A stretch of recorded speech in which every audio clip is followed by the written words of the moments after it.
جو سٹیزنس تھے ان کے لیے ڈفرینٹ پروگرام لانچ کیا ہے. وہ دیٹس اندر اسٹوری. بٹ مور اور لیس بائی اینڈ لارج ملک جو بھی اپنی پالیسی بناتے ہیں وہ اپنے بینیفٹ کے لیے بناتے ہیں.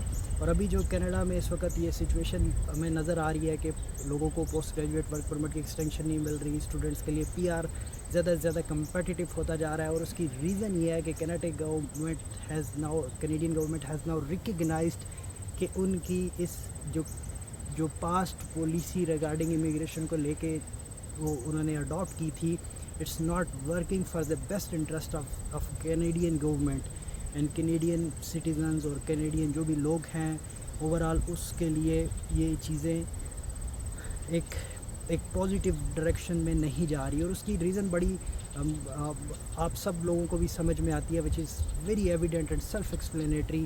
آپ کینیڈا میں جاب مارکیٹ کو دیکھیں کتنی زیادہ سیچوریشن ہے.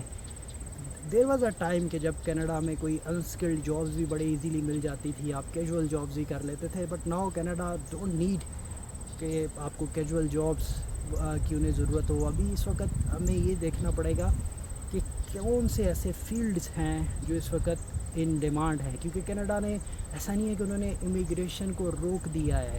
ہمیں سمجھنا یہ پڑے گا کہ امیگریشن ابھی بھی ویسے ہی ہے, نمبر آف امیگرینٹس اتنے ہی ہوں گے, ٹوٹل ان کا ٹارگیٹس اس سے زیادہ ہی ہے جو پہلے آج سے اگر 5 سال پہلے تھا, اس سے زیادہ لوگوں کو پی آر ملے گی. لیکن ابھی وہ یہ دیکھیں گے کہ کن لوگوں کو پی آر دینا ضروری ہے.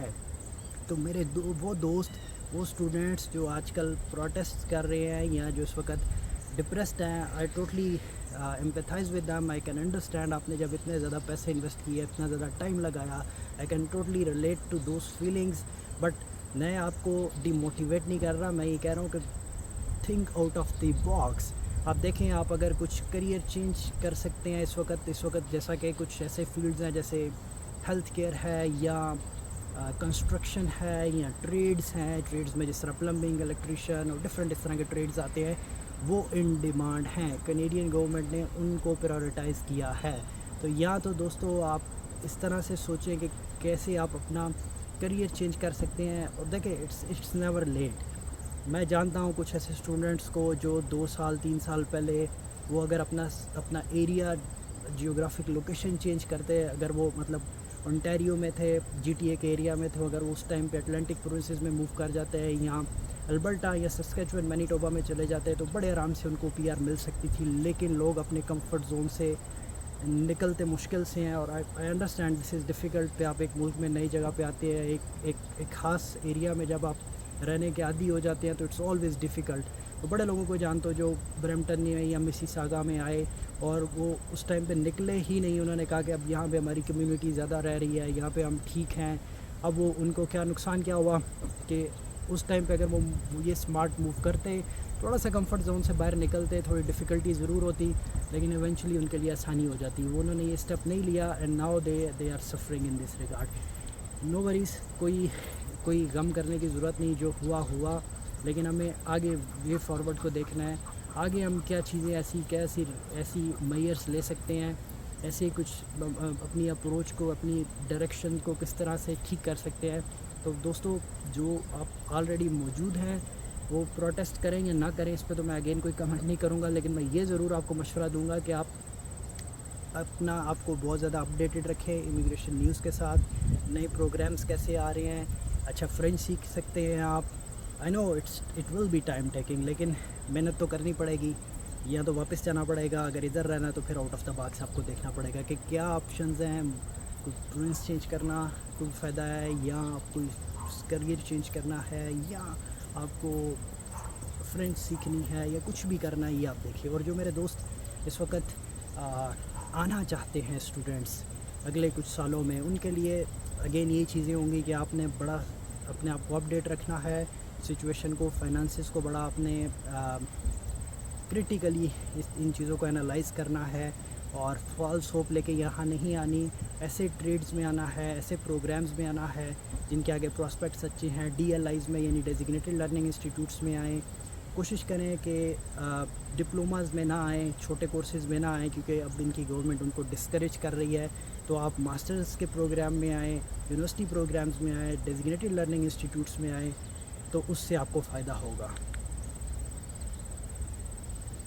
تو اس ویڈیو کے یہاں پہ کنکلوڈ کرتے ہیں، اور آج کا میسیج میرا یہ ہے کہ آپ نے بالکل ڈاؤن نہیں ہونا، ڈونٹ فیل ڈپریسڈ، بلکہ آپ نے اس ویڈیو سے موٹیویٹ ہونا ہے اور آؤٹ آف دا باکس سوچنا ہے، اسمارٹ مووز کی کوشش کریں. جو لوگ آلریڈی موجود ہیں ان کو دیکھیں، it's not end of life کہ کینیڈا کی پی آر ملے یا نہ ملے، it's not an end of life. زندگی کے مسائل اس سے بعد بھی رہیں گے. کینیڈین امیگرینٹ بن جائیں گے آپ، کینیڈین سٹیزن شپ بھی مل جائے گی. تو آپ نے اپنے جو رسک مینجمنٹ ہے، جو فیئر مینجمنٹ، اینگر مینجمنٹ، آپ کی انزائٹی ہے، وہ آپ نے اس وقت مینیج کرنی ہے، اور آپ کو اسمارٹلی ان چیزوں کے لیے اپنے محنت سٹارٹ کرنی ہے. تو اگر آپ اس میں محنت کریں گے تو یو ول، چانسز آر کہ you will reach to your desired place. اور اگر نہیں بھی تو ورسٹ کیس میں آپ کو زندگی میں ریگریٹ نہیں ہوگا. So be positive and try your best. نہ کہ صرف آپ سوشل میڈیا کے اوپر کمپینز کریں یا فزیکلی پروٹیسٹ کریں. بھلے کریں، I don't discourage that, but on top of that the practical thing is we should also think of the practical side of things, and that is what we can do on our part, and that is کہ ہم اپنی طرف سے we should give our best. Thank you very much for watching, and please like this video if you liked it. I'm not forcing کہ آپ اس کو like کریں اگر آپ کو پسند آئے, اور also consider subscribing my channel. Thank you for watching.